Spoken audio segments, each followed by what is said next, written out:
Hello, everybody. Welcome to Church History. Today we're talking about quite a dramatic event in church history, and that is the Crusades.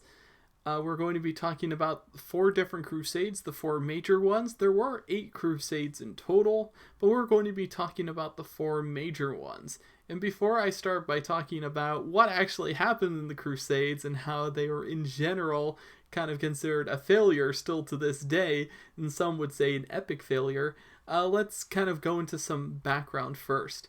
Is there any supporting evidence in the Bible for a holy war to begin with? Well, let's go to the word of Jesus himself. In John 18:36, this is from the ESV. Jesus answered, "My kingdom is not of this world. If my kingdom were of this world, my servants would have been fighting, that I might not be delivered over to the Jews. But my kingdom is not from the world."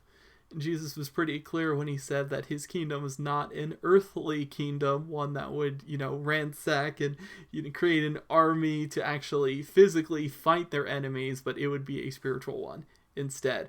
More of a heavenly idea rather than an actual physical army that would take over here on earth. This is also a verse in Matthew 5, which remember is the Sermon on the Mount. This is a famous passage. He says, "You have heard that it was said, 'You shall love your neighbor and hate your enemy.' But I say to you, love your enemies and pray for those who persecute you." Once again, Jesus is the one to say that when it comes to your enemies, you shall not, be the one to actually bring the sword to them, but pray for them instead. This would be considered quite the message of nonviolence, especially in his day. However, we're in the year 1096 when not enough people can really read and understand the Bible in the original kind of way that Jesus actually spoke these things. And so it's up to the people kind of in charge of the church at the time to, basically decide what the believers will do. And a lot of time it, kind of created this sensation to where we need to go and retake the Holy Land, the places that Jesus actually walked. But why did people join the Crusades? It's important that a lot of people joined it as a holy war, but a lot of people just joined it as pilgrims as well. A lot of times, and the most important part about this time, is that they were deeply religiously convicted. They believed it was their duty as Christians to go fight in a holy war, if so asked by their church. The Pope actually promised forgiveness of sins for anyone who fought in the Crusades. This is once again brought to the idea that your works here on earth that actually are save you, when in fact it is by faith alone. This is going to be a big part of the Reformation. But back in this time, people believe, hey, it doesn't matter what I did here on earth. If I, fight in the holy war, then that's my ticket to heaven. Serfs were freed from their role in the feudal system. If they went off and joined the Crusades, they wouldn't be tied to their land anymore, and they could go on this great religious adventure. Taxes would be paid by the church, and any debt would be canceled if you were on the Crusades. And you could also gain personal wealth by claiming riches, aka stealing stuff, in the Holy Land too. And of course, these people were really drawn by the sense of adventure and camaraderie that the Crusades offered. And we'll talk about, how this actually led to a lot of the victories they had in the First Crusade. The First Crusade was from 1096 to 1099. It started with a lot of bumbling and organized attacks through the Byzantine countryside. A lot of people who went on the Crusades weren't exactly the best characters, and we can see a lot of them came from these areas in France and what is now Germany. It wasn't Germany at the time. It was a lot of separate, smaller princedoms.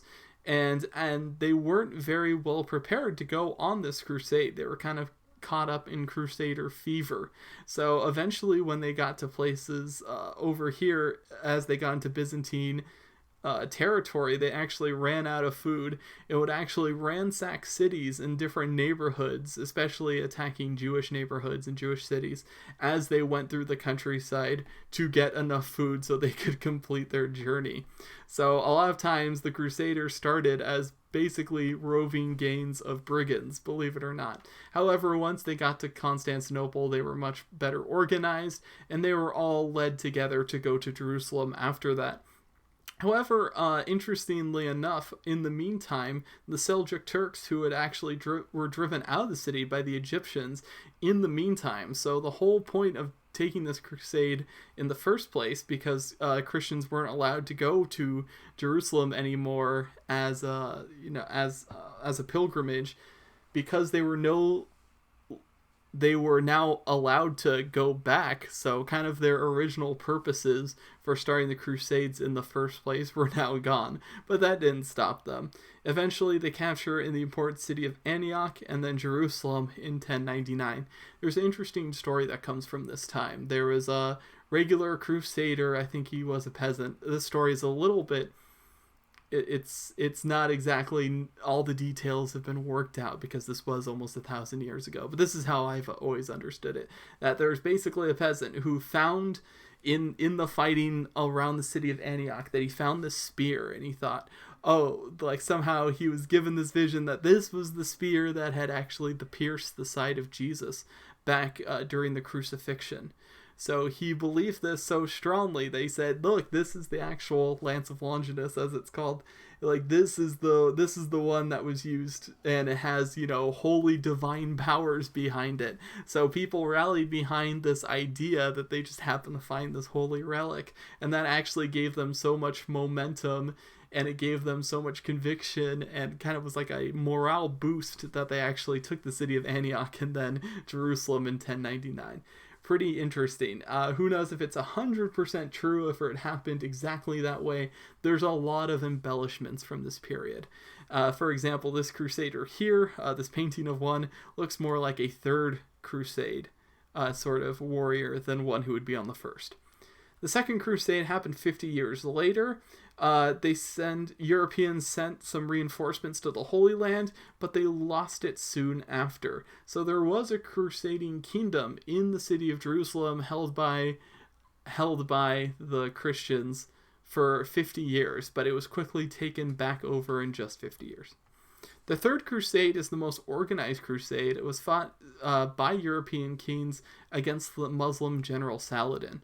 This is in 1189 to 1191. This is kind of the height of the Middle Ages and the most famous of the Crusades, the one that you might have thought of. This painting here shows much more what the organized armies of these kings would actually look like. The Europeans failed to gain any territory, but it does bring the largest amount of Christians over to the Asian world in West Asia, also known as the Middle East, than we've ever seen before, and leads to a lot of cross-cultural ideas going from east to west. The Fourth Crusade, this is the one that I remember reading about almost 15 years ago now, and seeing that history textbook entitled this an epic failure. And that was a long time ago, before the term epic fail really existed on the internet as it does now. The Fourth Crusade happened from 1202 to 1204, and here's the story. Basically, there were some people on the Fourth Crusade who wanted to get to Jerusalem, to the Holy Land, and they at first wanted to use the people from Venice, who actually had ways of getting them there through their shipbuilding. They wanted the Venetians to actually help them get there. So the Venetians say, yes, we'll help you get to the Holy Land, just help us deal with this city first. The city's name was Zara, and it was a Christian city. So the Crusaders end up attacking this Christian city. The Pope excommunicated the Venetians and the Crusaders for doing this. So basically, now the Crusaders don't have a way over to get to the Holy Land anymore by boat. So they decide to walk there instead. So while going overland, they of course reach the city of Constantinople in the Byzantine Empire.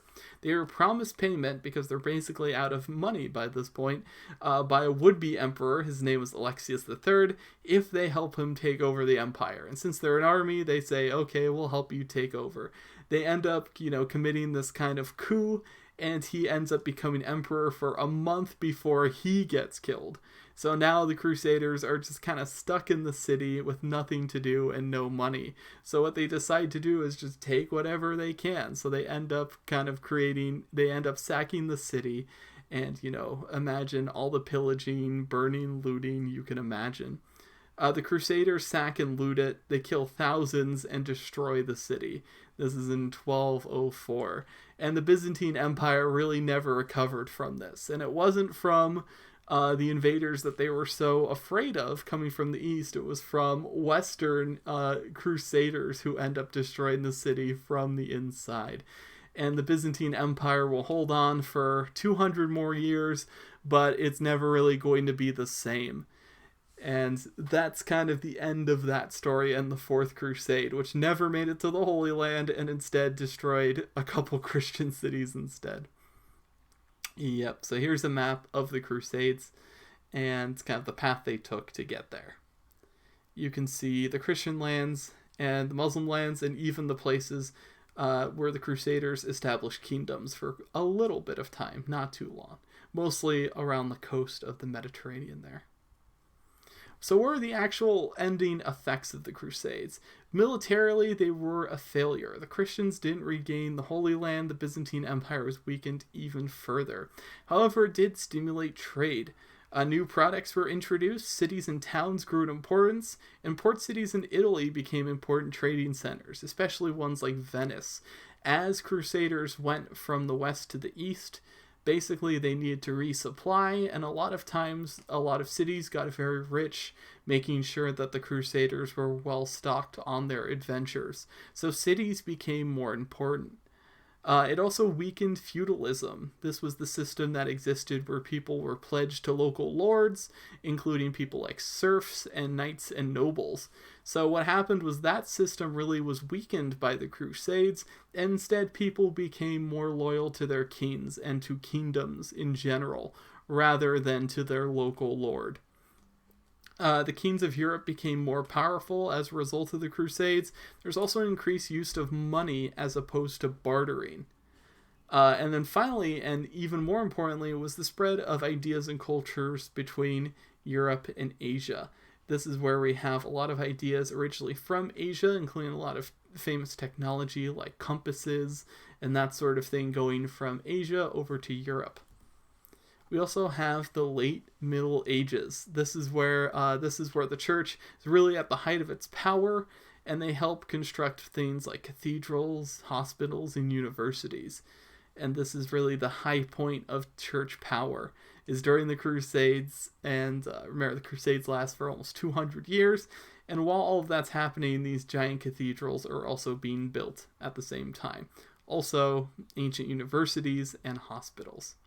And this is really where we're going to end for today, because as the church has grown enormously in power, and so have kingdoms instead of the whole feudal system that existed, it's going to lead to a lot of tensions, and even the amount of technology that's flooding into Europe from the east, including things that will happen technologically like the printing press, will end up unleashing the floodgates of the Protestant Reformation.